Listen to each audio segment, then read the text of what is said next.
Love Beyond Borders, A Princess and a White Stranger. In the heart of Botswana, where the sun keeps the savannah, lies the city of Gaborone.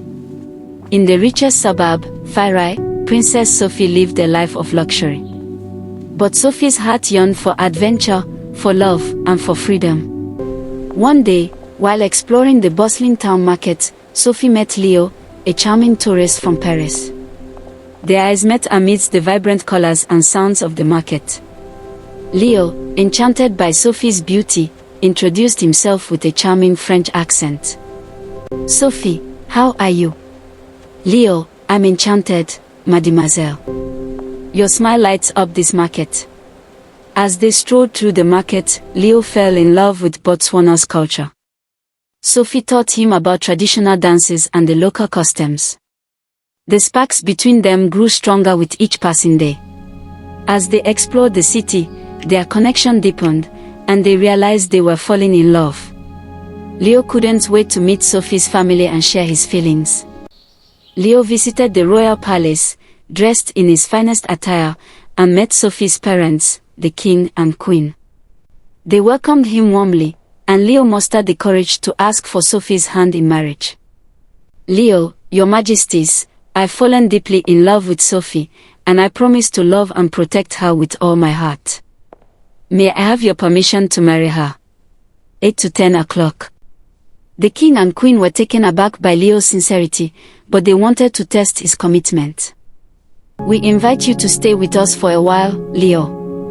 Let us see if you truly love our daughter and can adapt to our culture." Leo accepted the invitation and moved into the palace. As he immersed himself in the royal life, Sophie's parents observed his kindness, respect, and love for their daughter. One night, Sophie snuck Leo out of the palace to visit a witch doctor's shrine. They peeked through the window, watching in awe as the witch doctor mixed potent African medicine. He chanted, "Ancestors, hear my call. Shadow Eater, come and take the night." Suddenly, he heard a rustling outside. "Who's there?" he growled, his eyes narrowing. Sophie and Leo exchanged a terrified glance and fled the scene, running back to the palace. They collapsed on the couch, laughing and out of breath. The queen shook her head, amused by the pair's antics. "Queen, I think we've seen enough, Leo. You love our daughter, and that's all that matters." The palace buzzed with preparations for the grand wedding. Sophie shone in a stunning traditional Botswana wedding dress, adorned with intricate beadwork and vibrant colors. Leo, dashing in his tailored suit, couldn't take his eyes off his bride. The ceremony took place under a majestic acacia tree, surrounded by dignitaries, family, and friends. The witch doctor, surprisingly, officiated the ceremony, blessing the union. "Witch doctor, may the ancestors guide you, may the earth nourish you, and may your love be as strong as the baobab tree." The reception was a night to remember, with music, dance, and feasting. Sophie and Leo danced under starry skies, surrounded by cheering crowds. The celebration lasted late into the night, with traditional Botswana delicacies and French champagne flowing freely. As the sun rose over Gaborone, Sophie and Leo bid farewell to their loved ones. Hand in hand, they departed for Paris, a new chapter in their love story unfolding. Love knows no borders, no culture, and no language. Sophie and Leo's love became the bridge between two worlds. Eiffel Tower, Paris, with Sophie and Leo strolling along the Seine, hand in hand. As they walked, Leo's phone rang. It was his parents, inviting them over for dinner. Sophie's heart skipped a beat, but Leo reassured her, "They'll love you, just be yourself."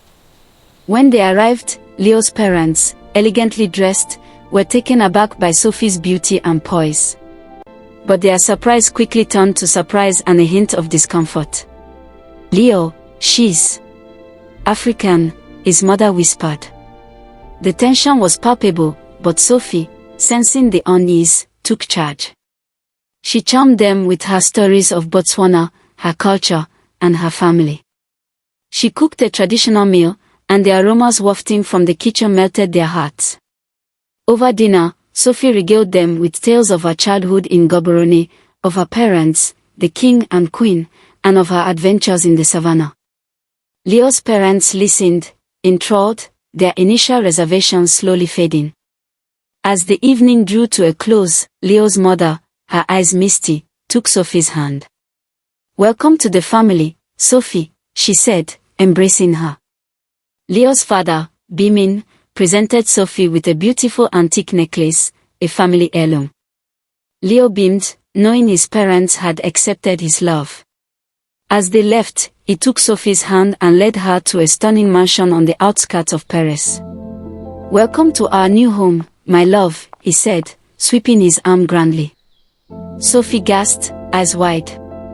"This is a palace." Leo grinned mischievously. "I thought we'd start building our own kingdom. And maybe make some babies." Sophie's heart melted. "I'd love that." Months passed, and Sophie and Leo settled into their new life. They traveled the world, built a charity for underprivileged children in Botswana, and explored their love. Sophie fell pregnant, and their joy knew no bounds. 9 months later, they welcomed twin boys, Etienne and Kofi, into the world. The grandparents were besotted, and the palace was filled with laughter and love. As the twins grew, Sophie and Leo made sure to instill in them the values of their dual heritage.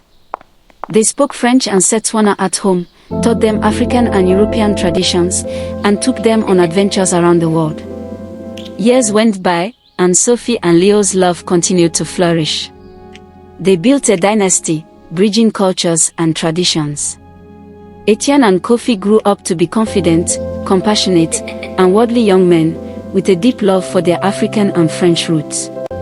One day, as they sat on their veranda, watching their grandkids play, Sophie turned to Leo and smiled. "Best decision I ever made, marrying a stranger." Leo chuckled, eyes twinkling. "Love without borders, my love." Smiling face with smiling eyes. Sophie leaned in, her voice barely above a whisper. "You know, I've always wanted to explore Paris, visit the Louvre, and stroll along the Seine at sunset." Leo's face lit up. "Let's do it. Tomorrow." And so, they started planning a future adventure, hand in hand, with their family by their side, and the world at their feet. Leo's face lit up. "Let's do it. Tomorrow." And so, they set off on a new adventure, hand in hand, with their family by their side, and the world at their feet.